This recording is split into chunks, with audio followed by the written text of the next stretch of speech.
Ladies and gentlemen, and welcome to your news edition. These are the headlines. The President of the Republic, Abdelmajid Tebboune, appoints Sifi Gharieb as Prime Minister and the members of the new government.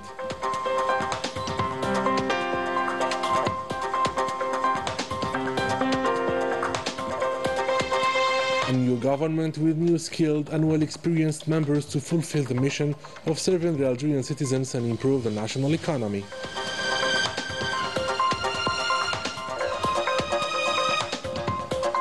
The political crisis keeps worsening in France as the new Prime Minister faces popular anger even before the formation of a new government.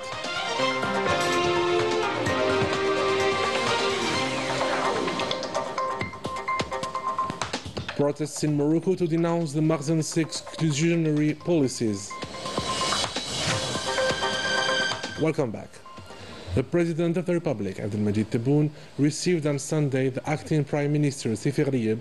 He officially appointed him Prime Minister and tasked him with forming a new government.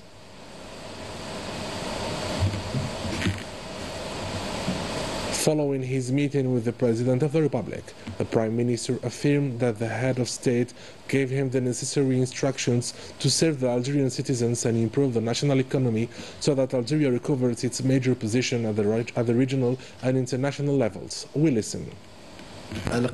The President of the Republic has honored me by appointing me Prime Minister, thus paving the way for the formation of a new government. In accordance with his instruction, our top priority will be to serve the Algerian people and raise the national economy to the levels it deserves in order to consolidate Algeria's position as a regional and international hub. I also wish to reaffirm my commitment, as well as that of the entire government, to serve the citizens, to engage in dialogue with all sectors and national institutions, and to work tirelessly for the progress and prosperity of our beloved homeland, Algeria. The composition of the new government was announced by the official spokesperson of the Presidency of the Republic. الرحمن الرحيم والصلاة والسلام على رسول الله. السيدات والسادة الصحفيين والصحفيات ممثلي وسائل الإعلام، السلام عليكم ورحمة الله تعالى وبركاته. إذن قرر رئيس الجمهورية السيد عبدالمجيد تبون اليوم إجراء تغيير حكومي، وفيما يلي أقدم لكم نص المرسوم الرئاسي. إن رئيس الجمهورية وزير الدفاع الوطني بناء على الدستور لا سيما المادتان 91(7) و104 منه، وبمقتضى المرسوم الرئاسي رقم 25/240 المؤرخ في 21 ربيع الأول عام 1447 الموافق ل14 سبتمبر سنة 2025، والمتضمن تعيين السيد سيفي غريب وزيرا أول. يرسم ما يأتي. المادة الأولى تعين السيدات والسادة: أحمد عطاف وزير دولة وزيرا للشؤون الخارجية والجالية الوطنية بالخارج والشؤون الإفريقية. السعيد شنقريحة وزيرا منتدبا لدى وزير الدفاع الوطني رئيس أركان الجيش الوطني الشعبي. محمد عرقاب وزير دولة وزيرا للمحروقات والمناجم. إبراهيم مراد وزير دولة مكلف بالمفتشية العامة لمصالح الدولة والجماعات المحلية. سعيد سعيود وزير الداخلية والجماعات المحلية والنقل. لطفي بوجمعة وزيرا للعدل حافظا للأختام. عبد الكريم بوزرد وزيرا للمالية. كمال بداري وزيرا للتعليم العالي والبحث العلمي. محمد صغير سعداوي وزيرا للتربية الوطنية. محمد الصديق آيت مسعودان وزيرا للصحة. عبد المالك تشريفت وزيرا للمجاهدين وذوي الحقوق. يحيى بشير وزيرا للصناعة. وسيم قويدري وزيرا للصناعة الصيدلانية. ياسين المهدي وليد وزيرا للفلاحة والتنمية الريفية والصيد البحري. مراد عجال وزيرا للطاقة والطاقات المتجددة. كمال رزيق وزيرا للتجارة الخارجية وترقية الصادرات. أمال عبد اللطيف وزيرة للتجارة الداخلية وضبط السوق الوطنية. محمد طارق بالعريبي وزيرا للسكن والعمران والمدينة والتهيئة العمرانية. يوسف بالمهدي وزيرا للشؤون الدينية والأوقاف. مليكة بندودة وزيرة للثقافة والفنون. مصطفى حداوي وزيرا للشباب مكلفا بالمجلس الأعلى للشباب. سيد علي زروقي وزيرا للبريد والمواصلات السلكية واللاسلكية. نور الدين واضح وزير اقتصاد المعرفة والمؤسسات الناشئة والمؤسسات المصغرة. زهير بوعمامة وزيرا للاتصال. نسيمة أرحاب وزيرة للتكوين والتعليم المهنيين. عبد القادر جلاوي وزيرا للأشغال العمومية والمنشآت القاعدية. طه دربال وزيرا للري. عبد الحق سيحي وزيرا للعمل والتشغيل والضمان الاجتماعي. حورية مداحي وزيرة للسياحة والصناعات التقليدية. سوريا مولوجي وزيرة للتضامن الوطني والأسرة وقضايا المرأة. كوثر كريكو وزيرة للبيئة وجودة الحياة. وليد صادي وزيرا للرياضة. نجيبة جلالي وزيرة للعلاقات مع البرلمان. محمد عبد النور رابحي وزيرا واليا لولاية الجزائر. سفيان شايب كاتب دولة لدى وزير الشؤون الخارجية مكلفا بالجالية الوطنية بالخارج. بختة سلمى منصوري كاتب دولة لدى وزير الشؤون الخارجية مكلفة بالشؤون الإفريقية. كريمة بكير كاتبة دولة لدى وزير المحروقات والمناجم مكلفة بالمناجم. الأمين العام للحكومة يحيى بخاري. تمنياتنا للحكومة الجديدة بالتوفيق والسداد. شكرا لكم على الحضور. نلقاكم في مناسبات قادمة بإذن الله. A new government with new faces, skilled and experienced administrators and managers with a mission to serve the Algerian people and develop the national economy. More details with Anel Bahri. Following the appointment of Prime Minister Sifi Gharieb, a broad government reshuffle was announced, unveiling a cabinet that blends stability with experienced figures and fresh innovative faces. The reshuffle has also paved the way for changes in other ministries, with 10 new ministers now in place. The first clear signs of transformation are beginning to emerge.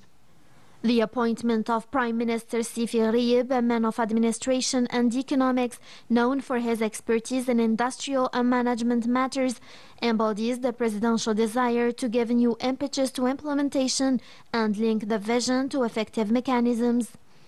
The government formation retained solid pillars rich in experience and expertise, ensuring the continuity of sovereign and strategic portfolios such as Minister Ahmed Attaf in Foreign Affairs and the Army General Said Shangriha in Defense.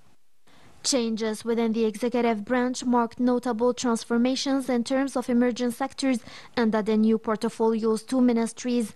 These include the energy sector, which combines experience and continuity with Mohamed Arqab at the head of the Ministry of State for Hydrocarbons and Mines, and Murad Ajjal, a newcomer to the government as Minister of Energy and Renewable Energy.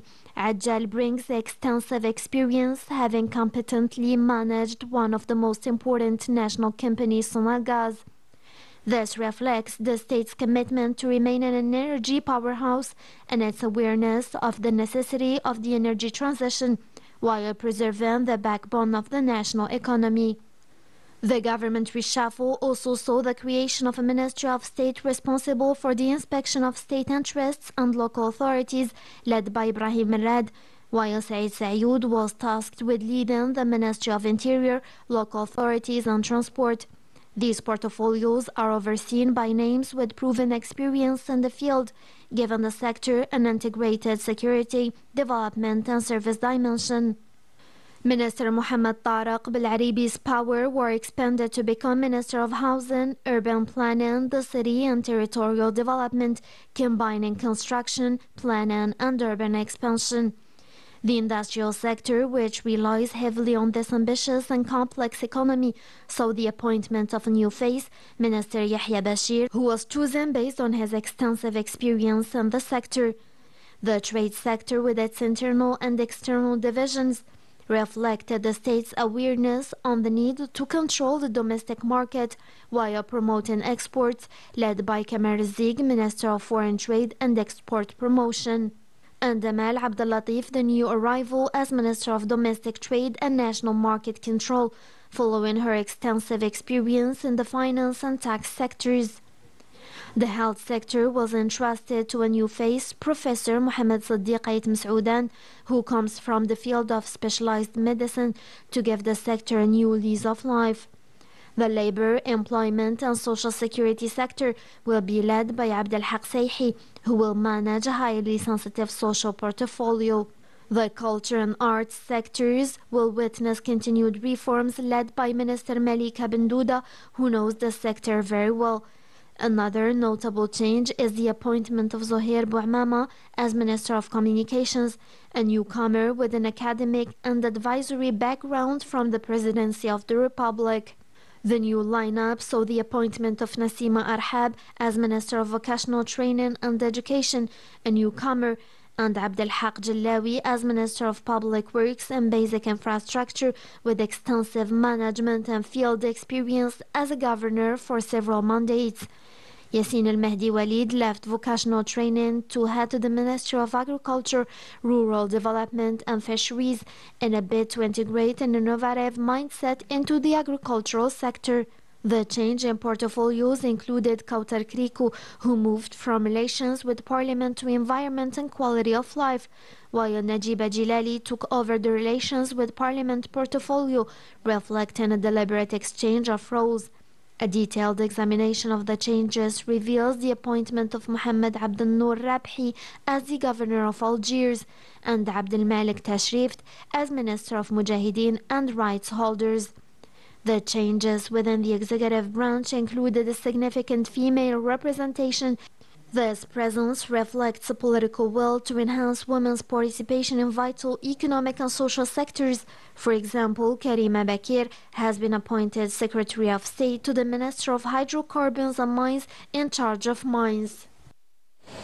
Tasked by the President of the Republic as a special representative, the State Minister, Minister of Foreign Affairs, National Community Abroad and African Affairs, Ahmed Attaf, arrived on Monday at Doha in Qatar to participate in the Special Arab Islamic Summit on Monday. It will be the occasion for the member countries of the Arab League and the Organization of the Islamic Cooperation to discuss the situation in the Middle East and reinforce their position regarding this affair. And the Army General Mustafa Ismaili, commander of the Land Forces, received on Sunday at the headquarters of the Land Forces the Major General Claude K. Tudor, commander of the Special Operations Command Africa, accompanied by a high-level delegation and the U.S. ambassador to Algeria, Elizabeth Moore-Oben. On this occasion, the two parties held bilateral talks on the mutual interest issues. They also hailed the excellent bilateral relations and the consultation and cooperation mechanisms between the two countries. After the meeting, the Major General Claude K. Tudor signed the Golden Book.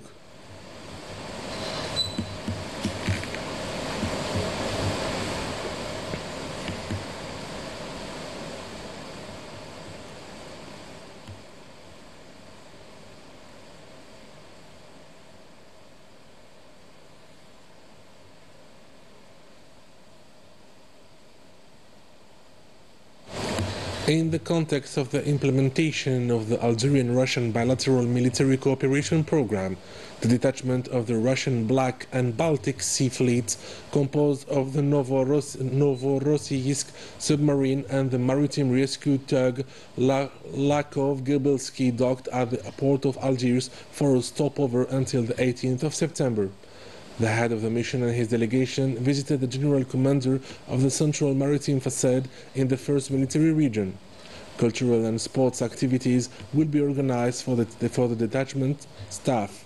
This stopover is an occasion for the experience exchange and the consolidation of the naval cooperation between the two countries.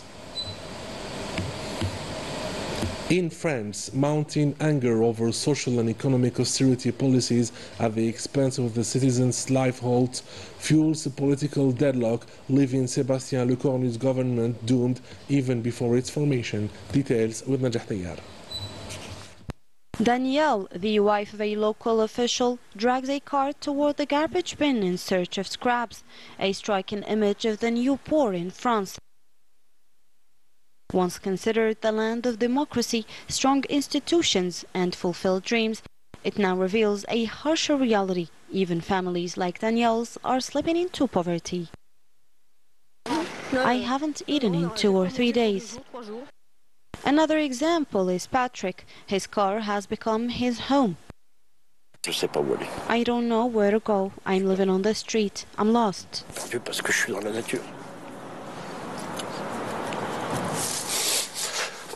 Statistics confirm the depth of this crisis. More than 30,300 French citizens holding permanent jobs are homeless. I have a sleeping bag. Sometimes I stay at the entrance of the metro, but at 1 in the morning, security comes and throws me out, and I end up back on the street. I turn around all night, and the next day I cannot work. I'm exhausted. I feel drained, worn out, morally, physically, and psychologically. Almost 2/3 of the French citizens are sometimes forced to abandon the medical care or even skip meals. Nearly half cannot save a single euro, exposing the fragility of households across the country. Wages no longer keep pace with reality. 3 in 10 workers admit their salaries do not cover their expenses. And for many, simply balancing the family budget has become impossible. 15% of households are already in the red. In total, 1 out of every 5 citizens now lives in precarious situation. In Palestine, the Zionist entity keeps using famine as a weapon in addition to the daily attacks. 47 Palestinians died because of the humanitarian situation that keeps worsening in Gaza, as the humanitarian aid can't enter the enclave because of the Zionist blockade. The health system has collapsed, and the displaced civilians are being targeted by the Zionist strikes. And with this, we come to the end of our edition. Ladies and gentlemen, thank you for being with us. Have a good night.